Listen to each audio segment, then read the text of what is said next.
Ja, der er lang vej fra sommerens varme i Tyrkiet til en våd vinterdag i Holstebro. Men for Martin Damsbo er det bare endnu en arbejdsdag. Martin deltog sammen med flere af de danske buskydningselite i den årlige indendørsstævne hos Holstebro Buskytterlaug. Flere af hans landsholdskollegaer i compoundklassen har valgt at hoppe stævne over, men Martin støtter principielt alle de danske stævner og er altid tid til at veksle et år med de andre skytter, lige meget om de er de nye eller de gamle erfarne skytter. Hans udstyr står frit frem og får mange nysgerrige blikke, men det må ikke røres.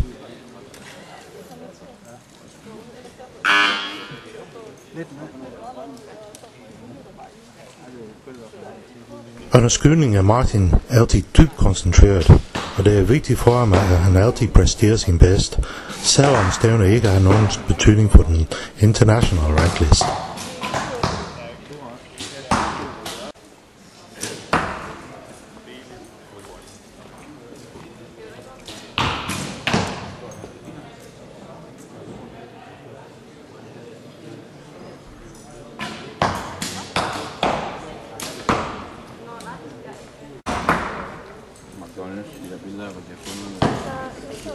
Hej Martin, hvordan gik det i dag? Første runde var fin. Den var stor lejr med en ny bue. Første runde var god. Anden runde der blev lidt materiale, så anden runde blev ikke så god. Jeg tror jeg ender på 5,87. Udmærket i start af sæsonen. Hvorfor skød du med en ny bue i dag? Jeg skal have nyt legetøj til. Ja. Jeg skal have sat en bue op til indendørs, så den kan blive kørt klar til indendørs EM. Og de andre buer de er sat op til udendørs, så de er klar til at gå udendørs lige snart sæsonen starter. Og hvor er så forskellen mellem opsætningen på den her trial og den du har brugt udendørs? De skal jo kodes ind til, eller tunes ind til de tykkere pile. Og det kræver lige en lille smule trimningsforskel, ja. Nu er det en fin sæson, du havde sidste år i World Cup, og vi tager tilbage og finalen og ting og sager. Hvordan tror du, det kommer til at gå næste år? Målet er, at det skal blive samme eller bedre. Ja. Igen en topplacering til at komme med til World Cup-finalen. Ja. Jeg havde to topplaceringer over, en fjerdeplads og en førsteplads, og det skulle gerne blive lidt flere deroppe af. Hvordan siger du som de største konkurrenter? De største konkurrenter er helt klart amerikanerne. Ja. Derudover så er der Sergio Pagni fra Italien og Peter Elsinger fra Holland. Det er sådan dem, der er spidskandidater. Er der nogle nye, der er på vej op ellers? Det er svært at sige. Det kommer an på sæsonstarten, hvordan den bliver lagt for dagen. Hvor med ham og New Zealand, der var med? Sean Teasdale, jamen, han er klart et bud, der kan begynde at komme ind og spille. Han har været med i en årrække, hvor han har ligget og leget sig midt i feltet, og i år der fik han hul på bylden i Shanghai. Så han vil klart kunne komme ind og lege med. Så hvad er dine planer for indendørssæsonen i år? Hvilke turneringer skal du være i? Eller stævner? For indendørssæsonen der er umiddelbart planlagt Amsterdam Face to Face, som et af verdens bedste mentale games, og det er rent finaleskydning. Dernæst så forhåbentlig Berlin, hvis det kan passes ind i kalenderen. Berlin Open tror jeg det hedder, der ligger lige før jul. Ja. Og så er der efterfølgende ligger der så Nîmes i sidste januar og 1. februar. Og så ligger der verdens største compoundstævne i Las Vegas i februar også. Og du skal med til den igen? Det var planen, at du skulle med til. Det er den hårde, jo? Det er den hårdeste. Det er den hårdeste mentale konkurrence for en compoundspil. Hvordan gik det sidste år til det? Sidste år var ikke god. Det var min dårligste placering hidtil. Men de tidligere år, der har jeg ligget med i finalefældet. Det år, hvis du har en pil uden for partierne, så kan du lige så godt pakke sammen og til hjem. I år man startet med noget nyt her. Dansk udskydning med en ranglist. Faktisk sådan, at der er en grundlag for udtalelse og landshold. Hvad synes du om det? Så vidt jeg forstår, den skal ikke bruges til udtalelse til selve turene, men den skal bruges som grundlag for udtalelse til landsholdstruppen, altså protoholdet. Ja.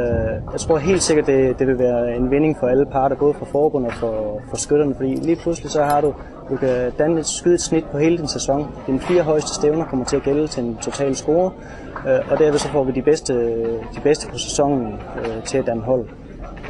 så man ikke får en eventuel feberskytte ind, eller hvis der er en skytte, der har skudt godt, men ikke skyder og holder en lang pause, så vil han også falde ud af systemet. Men på den her måde, der kræver det, at man bliver ved med at deltage i stævner og holde sig ajour med skydning. Plus listen kan bruges for den menige skytte også. Det er ikke kun for landsholdsskytter. Alle skytter kan bruge den for at se, hvor ligger vi egentlig henne niveaumæssigt i Danmark. Ja. Og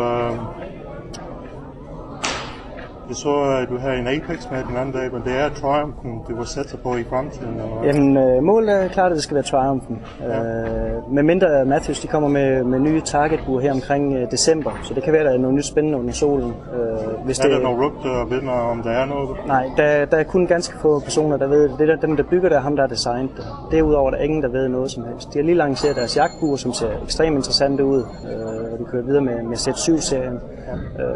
Targetmodellen, altså hvis man kan få lavet en splejsning med bygge Triumphen lidt om, og lidt eller Apex eller et eller andet, så får noget hastighed og får noget præcision der, så rammer det virkelig noget godt.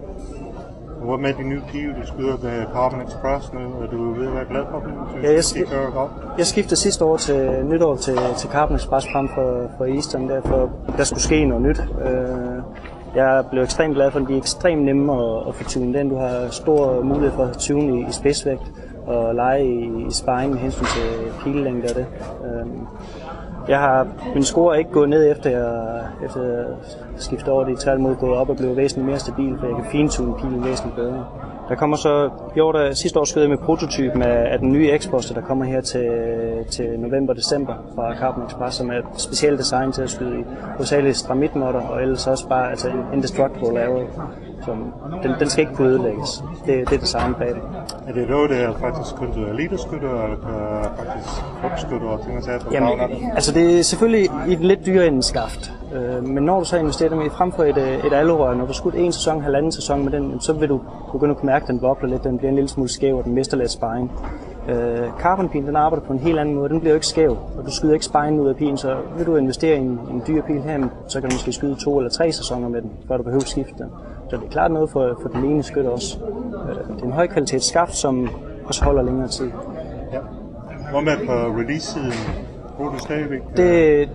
Der skyder med min good old trusty Carter Just Cause. Ja. Den har jeg skudt med de sidste 5 år, og har ikke skiftet. Den passer rigtig godt til min hånd. Den har jeg lært at bruge rigtig godt, så den regner jeg ikke med at skifte med. Hvornår ser vi dig igen skyde i Danmark? Jeg ved faktisk ikke, Randerstævnen, det er desværre blevet aflyst. Og Vejlestævnen deltager jeg ikke i, men jeg tager til Sverige dagen før og skyder et 25-meter stævn derovre sammen med nogle andre danske skytter. Ja. Så den næste stævne må blive Tostrup nytårspokalen, tror jeg, i Danmark. Ja, men held lykke så. Så ses vi der. Elite, Martin Damsbo fra Brande.